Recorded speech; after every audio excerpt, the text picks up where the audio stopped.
Ողջույն, եթերում Կիրակին է, ես Սարգիս Հարությունյանն եմ։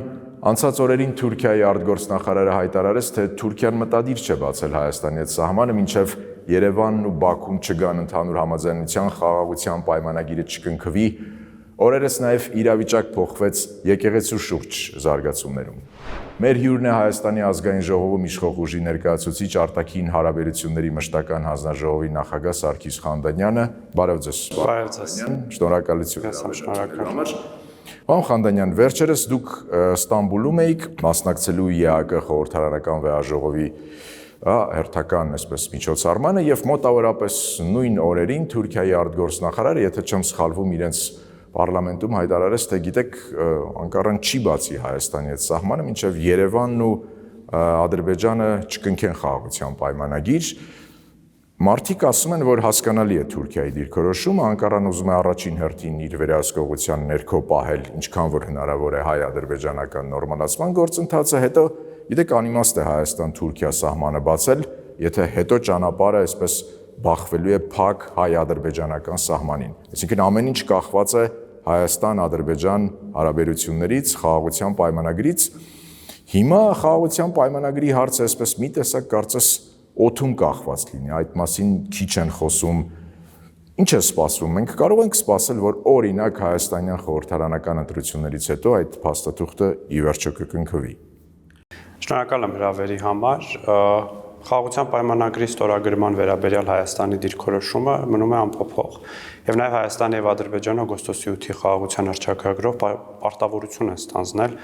քայլեր ձեռնարկել խաղաղության պայմանագրի ստորագրման ուղղությամբ, նախաստորագրված արդեն իսկ պայմանագրի ուղղությամբ, եւ մենք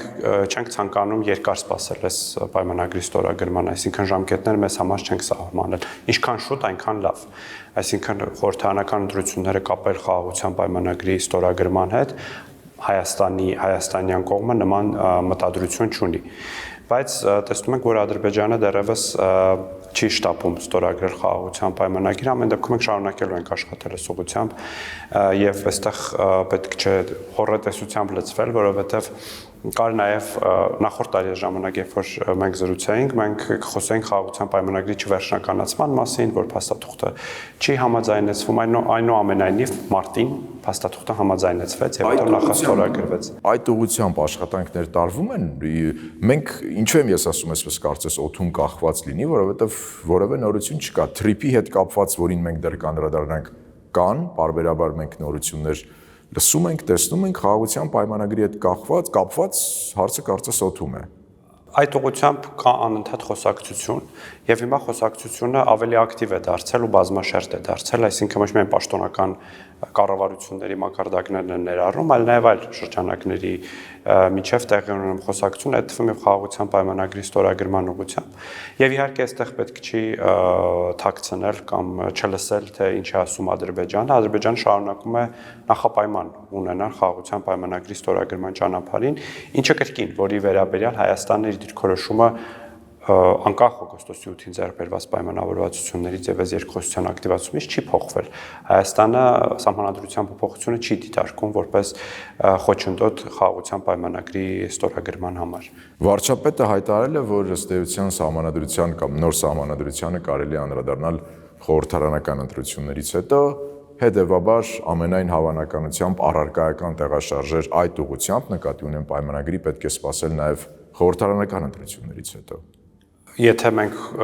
ադրբեջանական դիրքորոշման տեսանկյունից ենք խոսում, այսինքն Ադրբեջանի պաշտոնական նարատիվի տեսանկյունից, ապա այո, կարող է դա լինել պատասխանը, բայց մեր տեսանկյունից դրան պետք չէ սպասել, պետք է առնվազն հիմա ստորագրել խաղաղության պայմանագիրը, որովհետև այն որևէ իսկապես սահմանադրության հետ որևէ աղերս չունի եւ լուծում է սահմանադրության հետ կապված հարցերը, եթե իսկապես դրանք, եթե նույնիսկ դրանք լինեին։ Այս տարի Հայաստանի ազգային անվտանգության ծառայության ղեկավարը այցով մեկնեց Բաքու, բավականին անսպասելի այց էր, օրերս Հայաստանի ազգային ժողովի նախագահը հայտարարեց, որ պատրաստ է մեկնել Բաքու։ Առաջիկայում մենք կտեսնենք փոխադարձ այցեր պաշտոնյաների Երևան եւ Բաքու, նկատի ունեմ բնականաբար հայաստանյան եւ ադրբեջանական պաշտոնյաների։ Ես կարծում եմ, որ այո, հնարավոր է նոր տարբեր ձևաչափերով շփումներ պաշտոնյաների, ազգային անվտանգության ծառայության պետը միջազգային բազմակողմ միջոցառմաններ մասնակցում, բայց նաև չեմ բացառում, որ ինչ-որ երկկողմ շփումների համար տարբեր թեմաների շուրջ, բանակցային տարբեր նաև ուղղություններ ներառող թեմաների շուրջ, լինի դա հաղորդակցությունների ապաշրջափակումը, սահմանազատման գործընթացի հետ կապված եւ այլն, լինեն փոխայցելություններ, լինեն նաև փոխայցելություններ խորհրդարանական մակարդակում, ինչը նախկինում եղել է եւ ես չեմ բացառում, որ հիմա էլ դրանք տեղի ունենան։ Իհարկե, այստեղ կա մի նյուանս, շատ կարևոր նյուանս, Ադրբեջանը շարունակում է գերի պահել 23 հայերի եւ այս հարցը բավականին դժվարեցնող հանգամանք է դարձնում յուրաքանչյուր այցելության համար առնվազն էմոցիոնալ հոգեբանական տեսանկյունից եւ այս ուղղությամբ մենք աշխատանքներ ենք տանում, որ նաև այդ փոխայցելությունները, շփումները նաև այդ հարցի լուծմանը բերեն եւ նաև մենք ակնկալում ենք, որ Ադրբեջանից պաշտոնական պատվիրակություններ կլինեն Հայաստանում տարբեր մակարդակներով, նույնիսկ մինչև ամենաբարձր մակարդակ, գիտեք, մյուս տարի եվրոպական քաղաքական համայնքի քաղաքականաժողովն է լինելու եւ չնայած որոշակի մեկնաբանություններ արդեն կան Ադրբեջանի նախագահի մասնակցության մասին, բայց Հայաստանը պատրաստ է հյուրընկալել Ադրբեջանի նախագահին Երևանում։ Երևանում կարծում են, որ այնուամենայնիվ Իլհամ Ալիևի այցը Հայաստան հնարավոր է։ Դեռևս 6 ամիս կա, հնչել են մեկնաբանություններ, բայց այս 6 ամսվա ընթացքում հնարավոր է ինչ-որ տեղաշարժեր տեղի ունենան տարբեր ուղղություններով, հարաբերությունների նորմալացման տեսանկյունից եւ ես որքանով տեղյակ եմ դեռևս պաշտոնական հրավերներ չեն ուղարկել եւ հետեւաբար պաշտոնական մերժումներ դեռևս չեն ստացել Հայաստանում։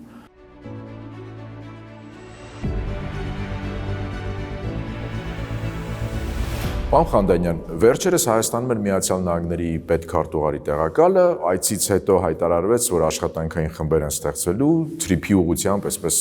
գործընթացը առաջ մղելու համար։ Մենք հիշում ենք նաև, որ Հայաստանի վարչապետը հայտարարեց, որ այս տարվա երկրորդ կեսին կարծես այդ ֆորմալ կողմը թրիփի շուրջ պայմանավորվածությունների կավարտվի։ Մենք կարող ենք սպասել, որ պայմանագիրը, հայ-ամերիկյան պայմանագիրը այս տարի կկնքվի։ Հայաստանի եւ Միացյալ Նահանգների միջև այս պահին ընթանում են ակտիվ բանակցություններ թրիփի շուրջ եւ կա անկալում, որ մինչեւ տարեվերջ պետք է առնվազն ձևավորվի այն շրջանակը, որի շուրջ գործելու է թրիփը եւ հետեւաբար նաեւ դրա հիման վրա կնքվի պայմանագիրը եւ ստեղծվի կոնսորցիումը։ Հիմա քննարկվում են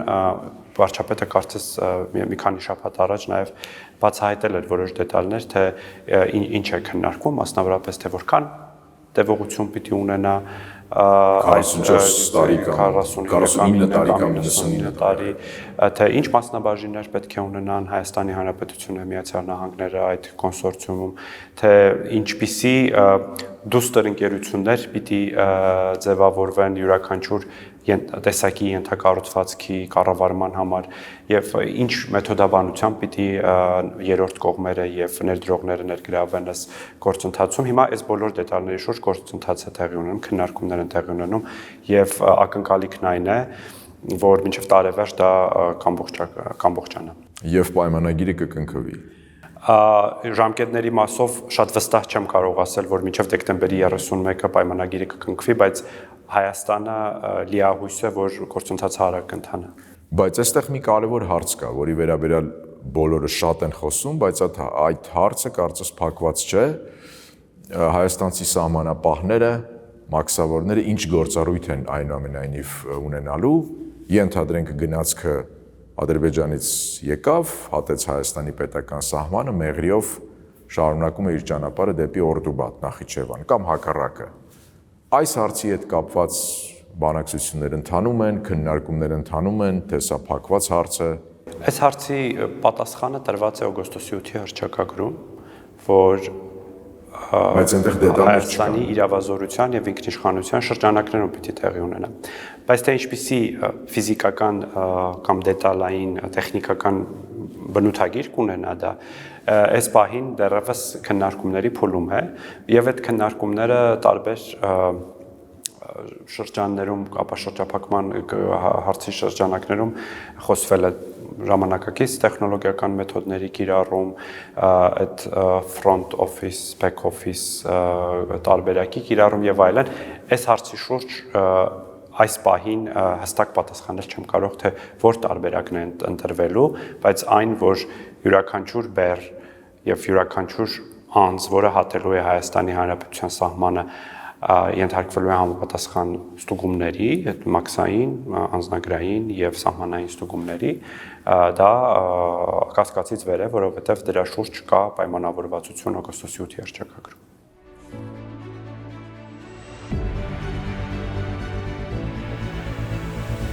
Պարոն Խանդանյան, այս շաբաթ մի շարք եպիսկոպոսներ, արքեպիսկոպոսներ, այսպես հրապարակավ հայտարարությամբ հանդես եկան, ըստ էության քննադատելով Ամենայն Հայոց կաթողիկոսին եւ դիտորդներն ասում են, որ գիտեք, սա եկեղեցու շուրջ ստեղծված այս իրավիճակում կարծես մի տեսակ game changer լինի եւ իրավիճակ է փոխվում։ Դուք ինչ եք սպասում։ Դուք սպասում եք, որ այս հայտարարությունից հետո հարց ուղիղ տամ գործընթացները կարողանան եկեղեցու շուրջ ստեղծված իրավիճակում։ Շատ ակնկալելի էր այս գործընթացի նման զարգացումը, որովհետև ի վերջո եկեղեցու ներսից էլ պիտի արթնանար այդ ձայնը, որը խոսեր եկեղեցում տիրող իրավիճակի մասին, եւ եթե այս գործընթացը կոնկրետ արդյունքներ չբերի, այսինքն եթե Կտրիժ Ներսիսյանը չհեռանա կաթողիկոսական գահից, ապա այս գործընթացը ես կարծում եմ կբերի նոր գործընթացներ, նոր դրվագներ, որոնք ի վերջո հարցի հանգուցալուծմանը կտանեն։ Ես ողջունում եւ զորակցություն եմ հայտնում այդ եպիսկոպոսներին, որոնք ի վերջո խիզախություն գտան եւ որոշեցին խոսել խնդիրների մասին։ Դուք խոսում եք նոր դրվագների մասին, կարող եք մանրամասնել։ Չէ, այդ դրվագների մասին ես չգիտեմ, այդ դրվագների մասին եկեղեցի ներսում ավելի լավ գիտեն, քան հանրությունը գիտի։ Հանրությունը տարբեր շփումներում մենք տարիներ շարունակ լսել ենք եկեղեցում տիրող բարքերի, տարբեր շրջանակների հարաբերությունների, կաթողիկոսի գահը զբաղեցնող անձի ընտանեկան կարգավիճակի վերաբերյալ լուրեր, բայց ազդարարողը չկար։ Մեդիան դա չէր անում, եկեղեցու ներսից դա չէր լինում եւ ազդարարողը եղավ Հայաստանի վարչապետը։ Արդյոք իշխանությունները դերակատարություն ունեցել են, համոզել են եպիսկոպոսներին, ընդդիմությունը ասում է սպառնացել է, շանտաժի է ենթարկել։ Ինչու հանկարծ այդ մարդիկ որոշեցին եկեղեցու ներսում այդ խնդիրները կային, իշխանությունները հակասության մեջ էին, հակամարտության մեջ էին ըստ էության եկեղեցու վերնախավի հետ եւ հանկարծ եպիսկոպոսները որոշեցին հայտարարությամբ հանդես գալ։ Ես ինչպես հայտնի է մեր հանրությանը, այս գործընթացը եղել է շատ հրապարակային եւ թափանցիկ, այսինքն եղել են հայտարարություններ, հարցադրումներ, ամենաշատ եղել են հարցադրումներ տարբեր լուրերի վերաբերյալ, որոնք կան եկեղեցու շուրջ, եւ իհարկե այս պայմաններում, այս հրապարակայնության եւ թափանցիկության պայմաններում իշխանությունը կամ կառավարող ուժը կամ մենք որևէ կերպ բնականաբար չէին կարող որևէ ճնշում գործադրել այն էլ եպիսկոպոսների վրա, որոնք ըստ էության այդ բանի, վերնախավի մաս են կազմել։ Եթե կառավարությունը ուզենար ճնշում գործադրել, ինչպես պիտի կատարեր այդ ընտրությունը։ Դա ինչ որ տեղից դուրս էր գալու, չէ՞։ Բնականաբար նման բան չի կարող լինել։ Ես կարևորում եմ, որ ներսից այս խոսակցությունը բացվեց, որովհետև ի վերջո ինչքան էլ մենք խոսենք այդ խնդիրների մասին, շատ կարևոր է, որ եկեղեցին ներսից բարեփոխվի եւ ներսից այդ ռեֆորմը սկսվի։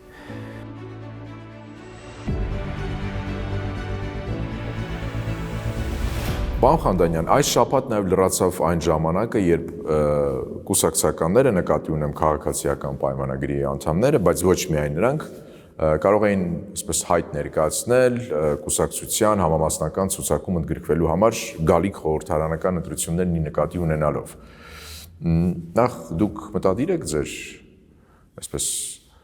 տեխնացությունը առաջադրել։ Ես այս շաբաթ արդեն առաջադրել եմ տեխնացությունը, որ գալիք ընտրությունների համամասնական ցուցակում ընդգրկվելու համար,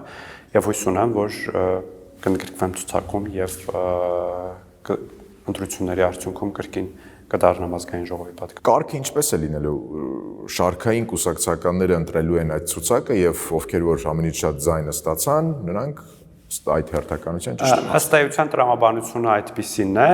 այս պահին մեթոդաբանությունն է մշակում կուսակցության վարչությունը, թե ինչպես պետք է տեղի ունենա քարոզարշավը առաջադրված տեխնացուների, ինչ եղանակով պիտի տեղի ունենան ընտրությունները եւ ինչպես պիտի այդ ռեյտինգը կազմվի առաջադրված տեխնացուների միջև, որպեսզի կազմվի ցուցակը։ Կարծում եք այդ ընտրության process-ը ամբողջովին կախված է լինելու կուսակցականների տրված ձայներից, թե ինչպես քննադատում են ձեզ, այնուամենայնիվ Նիկոլ Փաշինյանը իր վճռական ձայնի իրավունքը կունենա։ Մեծամասամբ կախված է լինելու բնականաբար կուսակցականներից, պատվիրակներից, որոնք որոշելու են ցուցակը, բայց այնուամենայնիվ մինչև տեխնացուները դեռ պետք է հաստատվեն, մեր տեխնացությունները դեռևս պետք է հաստատեն եւ այդ հաստատումը որևէ ֆիլտրով, չգիտեմ ինչպիսի ֆիլտրով, իրականացնելու է կուսակցության վարչությունը։ Եվ նաև ցուցակի կազմման գործում բնականաբար վարչությունը ունենալու է որոշակի դերակատարում, ինչ շատ նորմալ process է, որովհետև մենք ունենք մի վարչություն, որը ընտրվել է շատ լեգիտիմ ճանապարհով եւ որևէ կասկած չկա, որ վարչությունը եւս լեգիտիմ որոշումներ կկայացնի այս հարցով։ Դուք ինչ եք կարծում, ցուցակը էականորեն կտարբերվի ներկայում ազգային ժողովում ԿՊ խմբակցության կազմից։ Ես որքան գիտեմ, իմ գործընկերները, խմբակցության գործընկերները մեծ մասամբ հայտ են ներկայացրել նոր ցուցակում լինելու, բայց նաև գիտեմ, որ շատ այլ կուսակցականներ, նաև կուսակցականներ, որոնք չեն զբաղեցնում որևէ պաշտոն կամ նաև ոչ կուսակցական անձինք եւս հայտ են ներկայացրել, իհարկե որոշակի փոփոխություններ կկրի ցուցակը, բայց նաև կտեսնենք շատ կրկնվող անուններ ցուցակում, որոնք այժմ պատգամավորներ են կամ զբաղեցնում են կառավարությունում պաշտոններ կամ տեղական ինքնակառավարման մարմիններում։ Այսինքն դուք կարծում եք, որ օրինակ գործադիրում պաշտոններ զբաղեցնող մարդիկ կհայտնվեն ազգային ժողովում, ես նկատի ունեմ ԿՊ-ի ցուցակում։ Ցուցակում հաստատ առնվազն ես ենթադրում եմ բոլոր կուսակցական նախարարները պիտի որ ներկայացրած լինեն։ Բայց կլինեն նախարարներ, որոնք հրաժեշտ կտան իրեն սպաշտոններին, պետք է սպասենք ընտրություններին եւ բնական է, որ յուրաքանչյուր ընտրություններից հետո նոր կաբինետ է ձևավորվում ըստ պահի առաջնահերթությունների եւ ընտրությունների արդյունքների եւ չեմ բացառում, որ 2026 թվականի կաբինետում փոփոխություններ լինեն։ Ես շատ ուրախանում եմ, որ այս հարցադրումները լինում են, ձեր մասին չեմ խոսում, այլ նաև ընդդիմադիր դաշտից նաև սկսել են խոսել, թե ով ինչ, բոլորը վստահ են, որ մենք հաղթելու ենք, եւ ես էլ եմ վստահ, որ մենք հաղթելու ենք։ Շնորհակալություն, պարոն Խանդանյան, ես հիշեցնեմ, որ հյուրընկալել էինք ազգային ժողովի արտաքին հարաբերությունների մշտական հանձնաժողովի նախագահ Սարգիս Խանդանյանին, կհանդիպենք։